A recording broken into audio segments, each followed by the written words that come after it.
So, I recently changed role at work. Congratulations to me on a new job, I guess.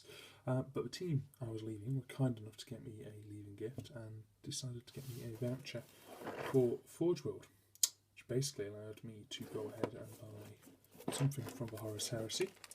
So I thought I'd give a first try at doing an unboxing video. As you can see, I'm quite literally unboxing the whole thing, so fingers crossed it actually has all the parts. If not, it's going to be very, very depressing. So, what do we go for? Well, obviously one of the character series for the Horus Heresy models.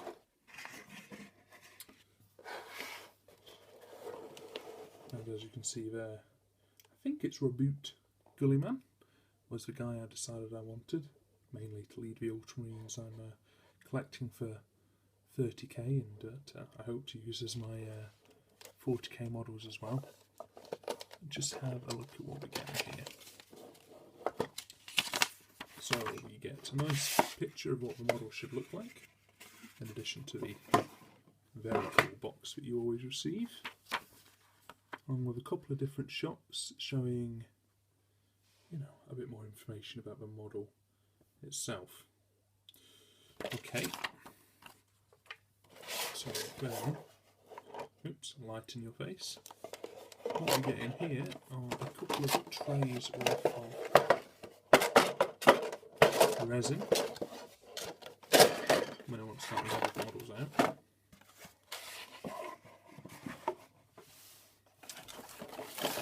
Try not to manoeuvre myself to too much light one way or the other.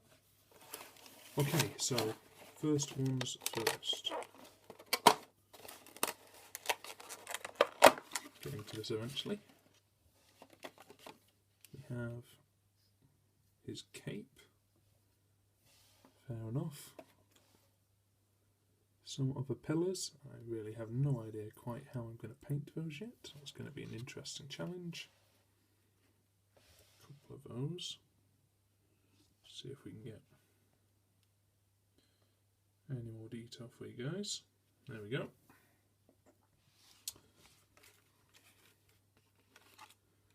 I am honestly praying this model is entirely intact.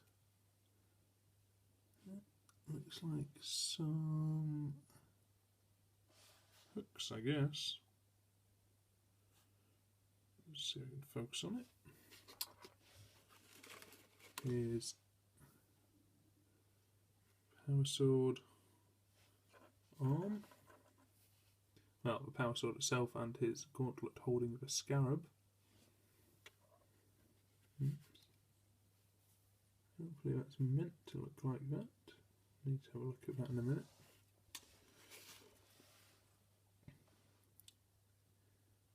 His head. Okay. View that. What doesn't look like a much larger backpack than normal. I might need to do a check on that, I suppose. Along with his pistol and some of the pieces of leather.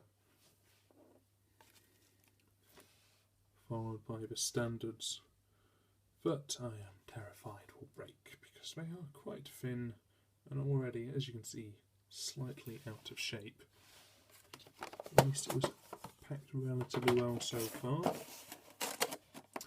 The next piece, when I get into it, now this guy is a chunky resin model. I mean, compared to some of the other Primarchs, it's slightly more expensive.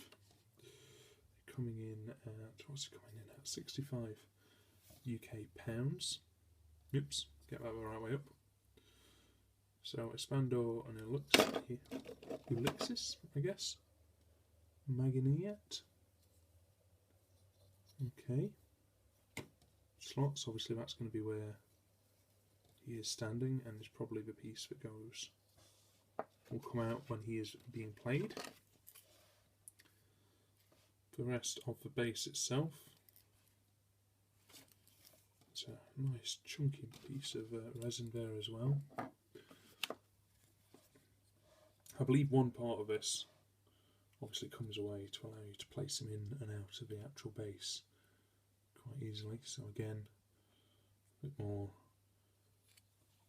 of the basing. I'm not sure I'll be able to do a marble effect. I might need to have a figure out of how that's actually going to work, or whether I'm doing marble or something else. I also need to do something to get the resin off this. 2 bases, so the one for the model to be used in game, the larger one for the whole diorama set, and then finally the actual model himself. So he looks pretty big, to be fair. If we compare him to a normal marine, let's just grab one. Only partially painted, unfortunately. And admittedly, he's on a bit of a block there, but if we put this guy next to him, it's a good height. Taller, isn't he? I suppose from a backpack point of view. Yeah. Again, a bigger backpack than a normal marine would have. I do look forward to painting up Guilliman himself. And I'm seeing how he fares on the battlefield, of course.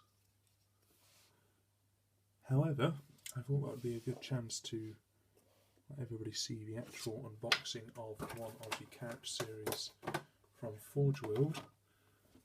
There are all of the parts.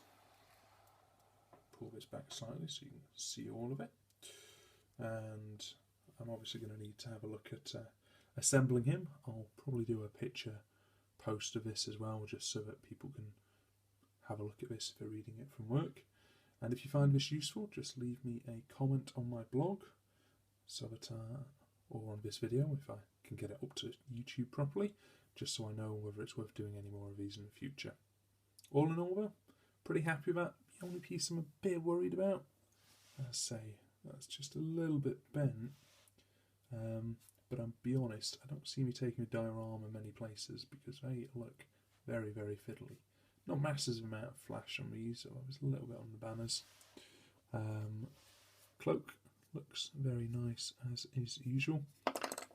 My brother actually got Angeron when he first came out, and I have to admit that Angeron's cloak was very fun to paint. I suppose it's little things in life. And we'll have to see how this all goes together, so I'll hopefully be able to do some future videos and maybe some future posts. Thank you very much for your time. Hope this was interesting and informative.